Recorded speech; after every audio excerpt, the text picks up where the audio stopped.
the US has authorized the sale of a total of 38 Lockheed Martin F-16 Fighting Falcon fighter jets from Denmark to Argentina. On October 14, 2023, Deputy Assistant Minister for Regional Security Myra Resnick conveyed the agreement to Jorge Arguello, Argentine ambassador to the United States. The move is part of Argentina's efforts to modernize its air force, which currently relies on an aging fighter fleet.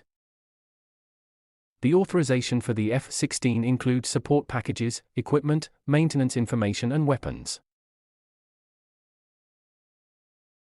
Although no official decision has been announced, the Argentine Air Force has reportedly chosen to purchase only 24 of these aircraft.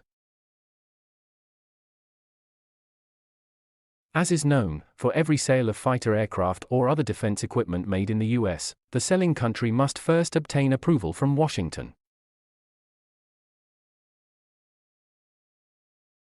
In 2019, for example, the US cancelled plans to sell 12 Israeli F-16s to Croatia, and the sale, which was almost final, was finally cancelled.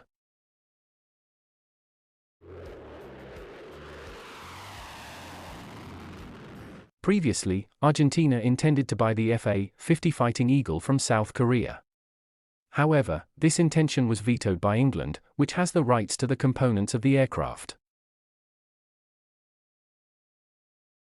Due to Britain's refusal, Argentina also considered other fighter aircraft such as the MiG-29 and MiG-35 made in Russia, JF-17 made in China.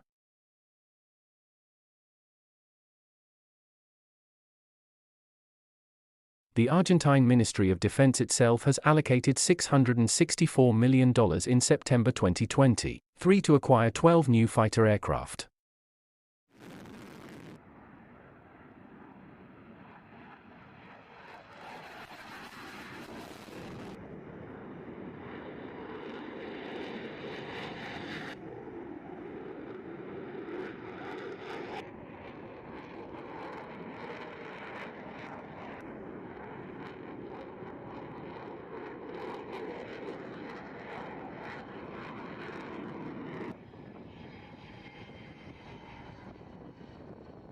The Argentine government now faces the decision of whether or not to accept the US offer, a complex choice that has implications for the country's geopolitical position and its relations with world powers.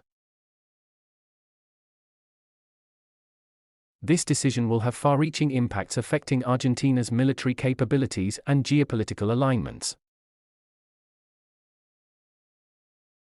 Aircraft selection will therefore be an important factor in the development of Argentina's national security strategy in the coming years.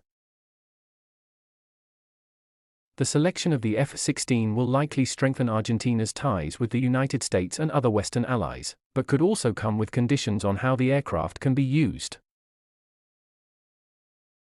Regarding the US decision, it is not yet known whether the UK agrees or rejects it.